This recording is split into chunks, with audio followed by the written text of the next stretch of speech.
Today we're going to be learning Ketubot daf tzadi dalet. It's the daf for Shabbat. We're going to start at the Gemara at the very bottom of tzadi gimel amud bet. We're just going to review quickly the Mishna. The Mishna had talked about a case where there's a man married to 4 women, and each one wants to demand their ketuba. So it goes in the order of when they married, first, then second, then third, then fourth, assuming there's enough money. And each one has to swear to the next one if they so demand.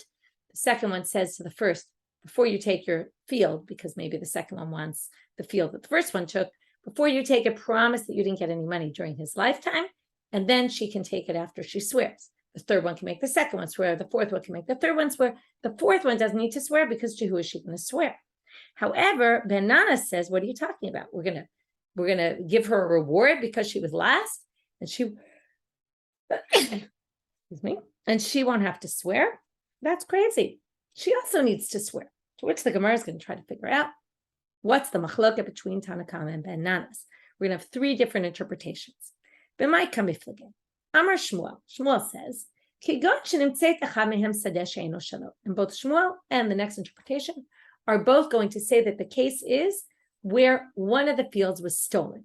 Rashi says it was known that it was stolen. However, some of the commentaries say, as you'll see in a minute why they say, it doesn't really make sense. Maybe it's out of concern that one of them might be stolen. But if it was really known one of them was stolen, then this wouldn't be necessary. So we'll see right now why. What's the debate if one of the fields was stolen? Let's say number 3 collected a field that was stolen. Or let's say we go by the interpretation, any one of them potentially could have taken a field that was potentially stolen. So what's the issue? Well, the issue is, which we saw already on Daf Tzadi.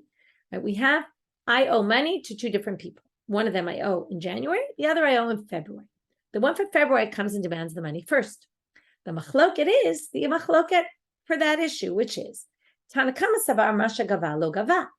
If the one I owe money in February comes and takes the money, let's say in December, and then the one in January comes and tries to get their money and I have no money left, they can basically go to the one who was from February, who took the money too early and say, hey, you weren't supposed to take the money, and what you got is not yours, and give it back to me. That's Tanakama. Now, let's go on for just 1 minute, and then we'll go back. And Ben Nanas holds like the one who says, Masha gava gava. No, he took the money. He was owed the money. He took the money. It's true he came early and took it early, but he got what he got, and it's his now. And the other person can't demand it from them. The January lender can't come and get the money back from the February one. Now, what does this have to do with our case? Well, if numbers 1, 2, and 3 collect their field, number 4 goes to collect her field, and she gets from the last field. Turns out number 3 was stolen. When the person who was robbed comes to take his field back from woman number 3 wants to go to number 4 and say, hey, give me the field back. So if we hold masha gava lo gava, that what number 4 took really wasn't hers to take, because in the end, 3's field was stolen. Really, number 3 has first dibs at the field of the husband's. That field goes to number 3. Number 4 ends up with nothing. Well, then when number 4 goes to claim her field, assuming right, it's still there because the one who was robbed hasn't taken back his field. So number 4 doesn't need to swear, because even if all goes wrong and number 3's field gets taken away from her at some point in the future, she'll just take number 4's field without a problem, because number 4, in the end, retroactively, really never got their field, because that field was never hers to get. But and that's Tanakam. So masha gava lo gava, what number 4 got was really not number 4's to take. So therefore, number 3 will come and take it, and therefore there's no point to take a swear, for number 4 to swear before she collects it. However, if you hold like Ben Nanas, we'll say that Ben Nanas holds masha gava gava. When number 4 took, she took it. Okay, number 3 happened to be on a stolen field, and that's why some people say it can't be, it was definitely stolen. Because it was definitely stolen, number 3 would never let number 4 take the field. Number 3 would say, let me take that field, and I'll leave you with the stolen one. Because again, she has first dibs. So therefore, that's why the commentaries say it must be, we're not sure at this point whether it was stolen or not. When they find out it's stolen, it's going to be too late. Number 4 got it fair and square, and there's nothing she can do. So therefore, what are we going to say? Therefore, she's going to make number 4 swear before she takes that field just in case something goes wrong down the road and it ends up getting taken away, she wants to make sure she's really deserving of that field. Maybe she got some of her ketuba money in her life, and maybe she's not deserving of the field at all. And then the field will be left for number 3 to take if in the event, or any of them to take if in the event the field that they took ended up being stolen. That's option number 1 to what the machloket is. Sounds a little convoluted, but that's the machloket. Rav Nachman amar Rabbi baravua dekule alma mashagav lo gavan. There's no real machloket about it, or even if there is, they don't disagree. But Nanas and Tanakama, that's not what they're debating. They all agree that what number 4 took was not really hers to take. So then why do you need to swear? The question is, are we worried that number 4 will destroy the field? Maybe she'll misuse it. Maybe she'll want to get a short-term gain because maybe she's worried they'll take the field away from her at some point. So again, let me just go back. Clearly, we're talking about the concern that one of these is a stolen field. And then since 1, 2, or 3 might end up having to end up with the field that number 4 took, because mashagava lo gava, it won't be theirs in the end if the field is stolen, right? It won't be number 4's. They'll be able to collect it from her. Well, are we worried maybe she'll destroy the field? Now, if we're worried maybe she'll destroy the field, what are we going to do? We're going to make her swear that she didn't get any money in her lifetime because, so now again, there's a debate among the commentators exactly what she's swearing about, but this made the most sense to me, this commentary that I read, which is, she's going to make her swear because she'd rather she not have the field at all. Because if she has the field, she might ruin it. So therefore, let's try to make her swear to ensure that she really deserves the field, because she doesn't really deserve the field. And she ruins it, that'll really be a shame. So therefore, let's make her swear that she definitely didn't get any ketuba money and is deserving of all of it. And that's the machloket. So Mar savar cheshin and shemet tachsif. If we're worried she's going to ruin it, that's why Ben Nanas makes her swear. Umar savar, the other opinion says, lo cheshin and shemet tachsif. We're not worried, shemet tachsif, and therefore there's no issue here because in the end, we're not worried she's going to ruin the field. And therefore, number 3, number 2, number 1 has no claim on number 4 at all. Because again, if the field ends up stolen, they'll get it back without a problem, so they don't need to make her swear. That's option number 2. So both first and second answers of what the machloket is, both explain it in a case where the field, one of the fields was stolen, or at least maybe there's a concern that one of the fields was stolen, and that's part of the issue. And then again, it depends what the issue is. Is it that it's considered collected or it's not considered collected, or is it, are we worried maybe she'll ruin it or we're not worried? Abaye brings a whole different explanation. And this goes back to something we've learned many times, which is when they would collect the money from the orphans, remember, who are they collecting it from? The guy died. They're collecting it from the children. Do they need to swear, right? We learned already, in order to collect from the orphans, you have to swear. So that's the swear that they're talking about. The first swearing was each to each other. But the fourth one, and this actually really matches the language of Ben Nanas, who says, what, are we going to reward this woman? Reward her from what? To exempt her from the swear to the orphans. Everybody has to, anyone who collects from orphans has to swear. Right? Why do they have to swear? So one of 2 reasons, and this is going to be the machloket. Is it because they're young and we don't want to take advantage of young orphans, and we're protecting the young orphans who aren't smart enough to kind of fend for themselves? Or is it really, and this is usually we discuss it, that since they're not the father had the loan out, or in this case, he owed the ketuba money and maybe paid them the ketuba money during their lifetime. And if it was a loan, maybe he paid back the loan already. And the father's not here to say, I already paid it back, and try to get into an argument with them and see who wins. But since he's not here to make a claim, basically the orphans don't know. They have no idea what the father did. They weren't involved in the nitty gritty of, all the dad's business when he was alive. So they have no idea. So therefore you have to swear if you want to collect money from them that you didn't get the money paid back to you yet. So therefore the machloket is all about this. Now let's see. So what's the machloket? Sounds pretty clear. You'd have to swear to the orphans. So why would Tanakama say you don't? So Abaye Amal, the Abaye Kashisha Ika Benaim. The statement that Abaye the elder, which is not the same Abaye, made, that's the machloket between. Ditane Abba Kashisha, Abba the elder brought a braita that says, Yitomim Sha'amru, the Yitomim that we say, you have to swear to the Yitomim to get any money back from the estate. Right? If you claim you're owed money, whether it's the woman getting her ketuba or anybody, it's older people, right? Older children even, and of course younger children. In other words, it applies across the ages. It doesn't matter how old the orphans are. If it's dealing with their father's property, you could be 50 years old, your father passes away. You have to deal with your father's estate. And you might not know whether your father paid people back or not. And anyone who comes to you, you would have to basically swear if you want to get it, that you didn't get the money back yet. Tanakama late kashisha. So Tanakama doesn't hold by this. Tanakama thinks it's only ketani. It's just that we're worried about people taking advantage of minors. 50-year-olds know how to make their own decisions. Bananas kashisha. Right? It's not about people abusing them. It's about that they had no way to know whether they're 50 or whether they're 30 or whether they're 10. Right? They had no way to know what their father's property was doing. So there's third interpretation, which has nothing to do with stolen land and the women at all. It just has to do with anybody demanding money from orphans. Right? You'd have to say that the other opinions just think that this is devoid of that. Right? This is talking about swearing to each other about it. And that, again, you'd have to say maybe they just think that we're talking about orphans who are older and they don't agree with Abakashisha. Maybe that's what. Now we're talking about something different that eventually will connect. Two brothers or two partners who share property. Okay, so the partners share or the brothers share. And they go to court against a person. Okay, they have an issue with someone demanding property from them or whatever it is. And one of them goes to court to argue the case. The other one can't come later and say, you argued your case for your half, but me, I'm going to go argue my own case. You can't say that. Okay, so if you're my sister and you went to court to plead our case, and I come and say, like, let's say you lose the money, and I say, look, you lost your half of it, but I'm going to go to court and argue my half. You can't say that.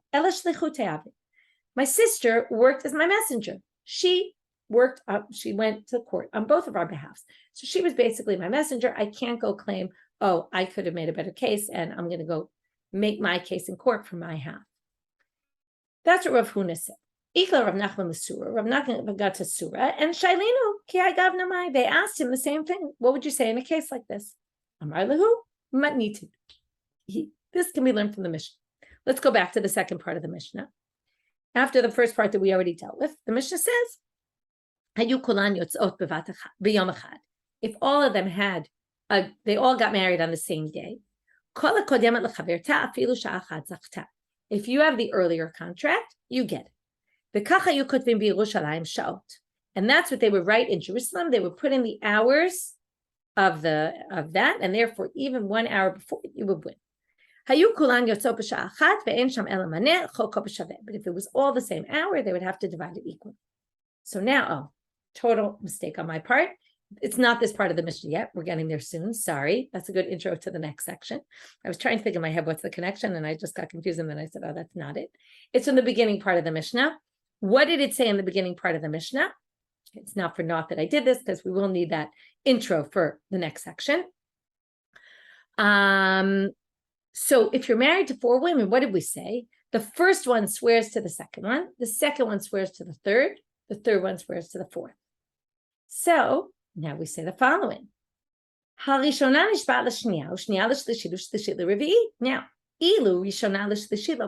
doesn't say the first one has to swear to the third one. Theoretically, the third one could also say, it's very nice to the second one, you made her swear to you, but I need to see it myself. She has to swear to me. And we don't see that. They each only swear once. So this seems to be comparable, although in a minute we're going to say this is totally not comparable.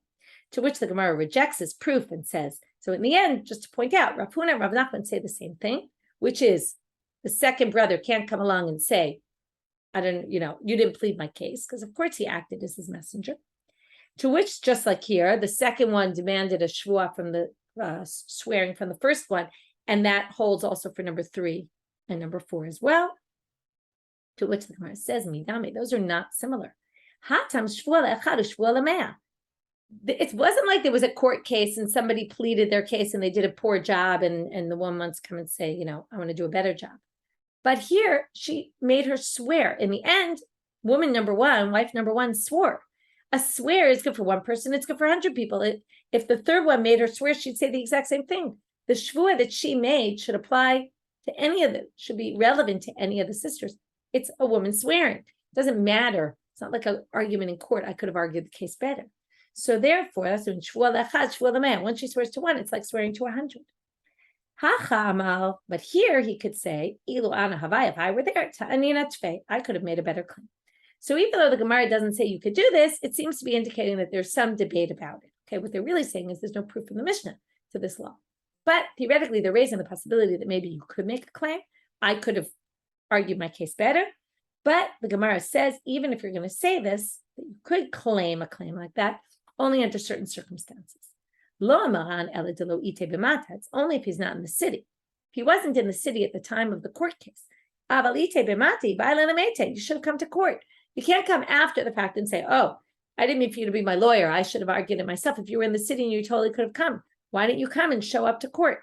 Only if you couldn't have been there because you were out of town that day, somewhere else, if you couldn't have made it there, then we give you the opportunity, or at least possibility that maybe we would, but certainly not if you were already in the city and didn't show up. Seems very fair. Okay, now go back and redo my intro. Okay, so my intro to this M part of the Mishnah, which is, again, if there's hours in the document, which they would do in Jerusalem, then it goes by hour. Otherwise, we go by day. So if you have the same day, then, right, then if you all have the same document from the same day, you'd all have to split it equally. Okay, even if one was given before the other. So Itmar, now we have a machloket Rav and Shmuel. Shnei shtarot hayotzim b'yom echad. You have two shtarot that had the same date on them. Rav amar chokim, Shmuel amar shudid. What's the case? The case is, I sold my land to one of you. You each have a shtar that says, I sold you my land. Okay, the commentaries talk about that. We're talking about a shtar kinyan, not a shtar raya. These are two different types of documents. Shtar raya means I sold you land with money, and then I gave you a shtar to just prove that this had happened. That's not what we're talking about. That's just a proof to the deal. But if the shtar was the document with which you purchased the land, now you purchased the land by signing a document, that created the purchase. Okay, or by us having witnesses, we wrote up a document, we signed our names, or we have witnesses sign on it. That, right, we don't really have to sign our names on it, we just have to have witnesses sign. Right, nowadays we sign our names. Those days witnesses would sign on it, and then I would give you the shtar, and that giving it to you, right, the writing of it and the giving to you, we're going to talk exactly about this, the signing and the giving, those are two major acts of it. That, and the question is, which one is the more important? That basically creates the kinyan, the acquiring. So now I did this with two people. Super confusing why I would do that. I don't really know, but I did it with two people on the same day. So now they both come and bring a shtar that says, here's my shtar. It's signed on witnesses that Michelle sold us the land. So Rav says, chokim, we split it 50-50. Shmuel says, shude dedaini. We let the judges decide which one of us should get it. This is a bit of an ethical or a moral question, which is, are we better off having each one get half when we know that one of them is getting something they really don't deserve because only one of them really owns the land? Or are we better off not having somebody who, ruling the case where we know it's not a truthful judgment, right? It might be fair, but it's not truthful because someone is definitely getting half of right? They're each only getting half. One of them has half that they don't own, right? They have land that they don't own, and the other one is losing out. So we better off risking it, and maybe one will get nothing of what he owes, and the other will have 100% of something that someone else's, with the hope that the judges will choose the right person, and then it will be 100%. Everything will be perfect, or not, right? That's the question. So, and the question is, how does Shuda Dedaine work? Is it that we have the judges come in and do a real assessment of who they think was really the one who I meant to sell it to, based on all sorts of research they could do, what they knew of our relationship, whatever it might be. Obviously, I'm not here to tell you what I really meant. Or is it just that judges have power to basically move property from one to the other, and based on laws of hefker, beit din hefker, they can take money from you and say that really belongs to someone else, and therefore they have the rights to do this, and they're going to choose which one, a little bit more arbitrarily. Okay, so there's different ways of understanding how this Shuda Dedaine works in terms of what the mechanism they use, and is it that they're trying to figure out the actual truth, or they're just trying to create a new truth? So in any case, lema, that's more for an iyun shiur, where you could go more in depth to really properly understand this concept.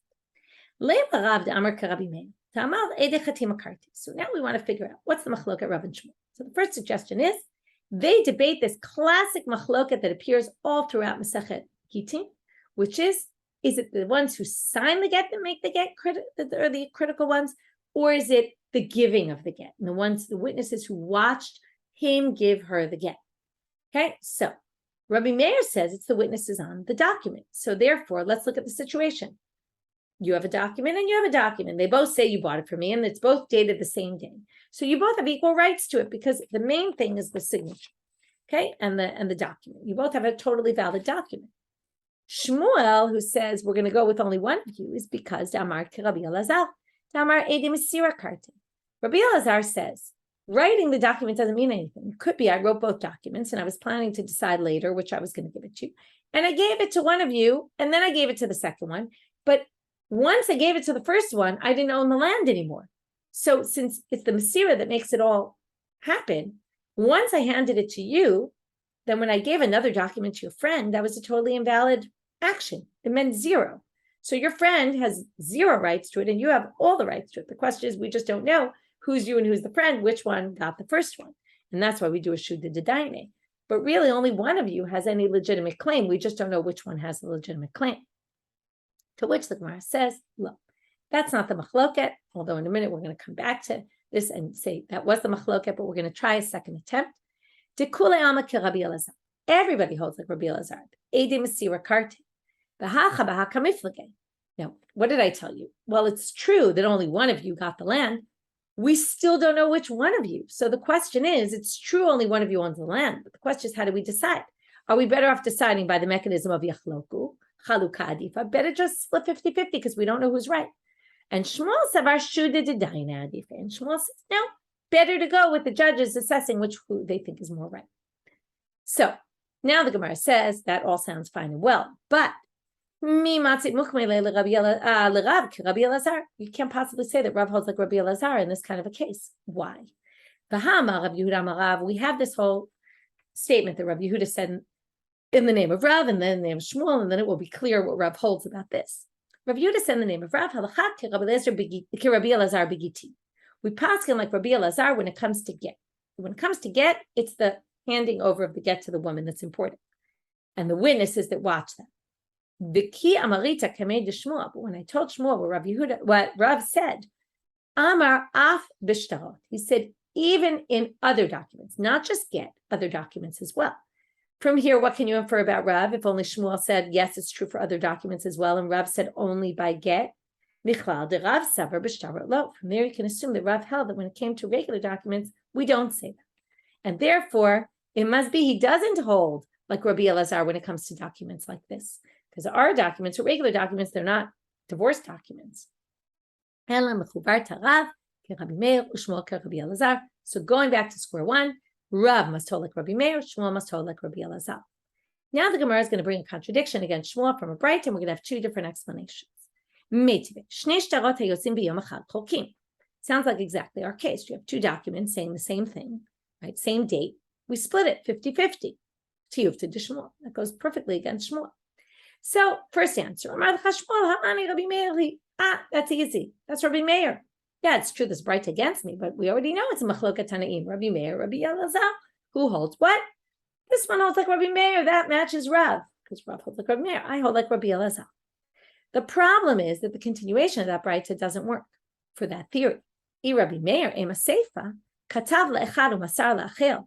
If you wrote to one, then gave to another one, wrote a star for the second person, gave it to the second one, and then gave the first star to the first one, zeh shemasar lo kana. Who wins out here? The one who got the document first. Well, that can't be Rabbi Meir, because Rabbi Meir, amai kana, ha'amar ede chatima karte. Right? He would say, you both have a document with the same date. It would be whoever, right, or whoever had the document with the earlier date, and not whoever got it first. So, can't say that. So therefore, how do we understand this braita? So Shmuel will say, the braita is within Rabbi Elazar, because you can't explain the braita Rabbi Meir because of the continuation. But tonight, it's a machloket tanaim. It's a machloket tanaim, whether, again, this goes back to what we said before, whether in a case of, right, the braita that says, Shnei shtarot yotzim b'yom echad chokim, even though we hold Edim Masira and only one of them is right, the question is, how do you decide who's going to get it? Because in the end, we don't know who is first. So yachloku, versus letting the judges decide. And then the braita is still within Rabbi Elazar, but yet disagrees with Shmuel. Now, how does he know it's a Tanaitic debate? And then he can basically say, I don't hold by that Tana. Well, in a different case, and I'll tell you the case before you read it inside, because we're not going to read the case inside, they're just going to tell us the law. The case in Gittin Daf Yud Daled, it talks about if I send you to bring a gift to somebody, and I say, go give this guy 100 zuz. Now, when I said helech, did I mean zichei, and you acquire it for him, so that means it's already his by the time I give it to you? Or does it not mean zichei? And what I meant is when you give it to him, then it becomes his. So what's the difference? Well, here, let's say I gave it to you, and you get there and the person's dead. Now, if I were here, and then you come back to me and you say, hey, they died. But let's say you go to them and they died. And then you come back to me to find out what I want you to do with it. Right? Did I mean zichei, acquire this for him and therefore your shim get it? Or did I mean give it to him, but if he's not there, come bring it back to me? And now what happened in this case is I was dead by the time you got back. So now we have a situation that you brought this money. Now you bring it back and you don't know who it goes to because you don't know, was it acquired already by the dead person when I gave it to you? In which case, is your shame get it? Or, right, you might have even been alive at the time, but it doesn't matter. I acquired it on his behalf. Or did I want it to go back to the original owner? So in that case, Chachamim omrim yachloku, v'kan amru, but here they say, Mashiur t'ashalishas. So you see different approaches. Do we do yachloku or do we say, no, we should give it to whoever the messenger, right? The messenger, I gave it to you. You get to decide who really, right? What did I mean? You get to figure that out, which is just like the Shu did the Dayan. Okay, same idea. Okay, next. Ima de Rami bar Chama. We're going to have a case. I want to give you some background. Rav Sheshet and Rav Nachman, we've seen them before. We've seen them a bunch of times arguing. Sheshet worked for the Reish Galuta. He often had some thugs that worked with him as well. There was a famous case in Eruvin where Rav Sheshet puts up a lechi in the different way that they wanted in the courtyard of, it was near in the Mavul, maybe even where the Reish Galuta was. And the guys, the Reish Galuta's thugs, took it all down. And then they said, but Rav Sheshet told us to do this, and then he felt a little badly. But there's often, Rav Sheshet and Rav Nachman were often at odds with each other. And Rav Nachman had higher status because he was the Rav of the Reish Galuta, and he was married to the daughter of the Reish Galuta, so he had a lot of stature. So the mother of Rami bar Chama, Katvinu lenichse Rami bar Chama b'tzafra, she wrote her property to Rami bar Chama in the morning, leorta that evening, Katvinu lemar ukva bar Chama. Then she writes it to her other son. So now each one has a star with the same day. It says, the land is to me. Ata Rami bar Chama lekamedu Rav Sheshet. So Rami bar Chama, the first one, comes up to Rav Sheshet and ukme b'nichse. He said, it's yours. You got it first. Atam Ukva the Kamed Rav Nachman Ukme Benuchsam. Her Ukva says, probably he said, let me go to Rav Sheshet's arch enemy and see maybe he'll rule in my favor. So again, I don't know they were exactly arch enemies, but they definitely argued a lot. So in fact, he was right. He did well. He chose well. Rav Nachman said, it's yours. Rav Sheshet the Kamed Rav Nachman. Rav Sheshet pounds into, barges into Rav Nachman's office and says to him, Amarle, my time Avi Barachi. Why on earth did you do that? I already ruled for the first son. Now you're ruling for the other son, making things very complicated. Amarle, Sheshet says to him, my time Avi Barachi. Why did you do what you did? Amarle, the Kadim. Rav Sheshet says Rami bar Chama was first. Amarle says to him, back to our Mishna. Atu b'Yerushalayim yatvina and the Kativ Nasho. What are you living in Jerusalem? That they write hours? They don't write hours. They both have the same date on it. It makes no difference who got it first. Ela mar my time avid hachi. So he says, so why did you rule? Says to Rav Nachman, why did you rule with the second son? Yeah, maybe they both have, the same date, but why would you then give him all the money? Amalei, Shu did the Dayan. I did an assessment. I thought the mother gave it to him, right? For whatever reason, maybe he thought the mother loved him more. Maybe he said if he gave her to her second, maybe there's more logic that she really meant him. She was undoing the first. Amalei, to which Rav Sheshet goes back to him.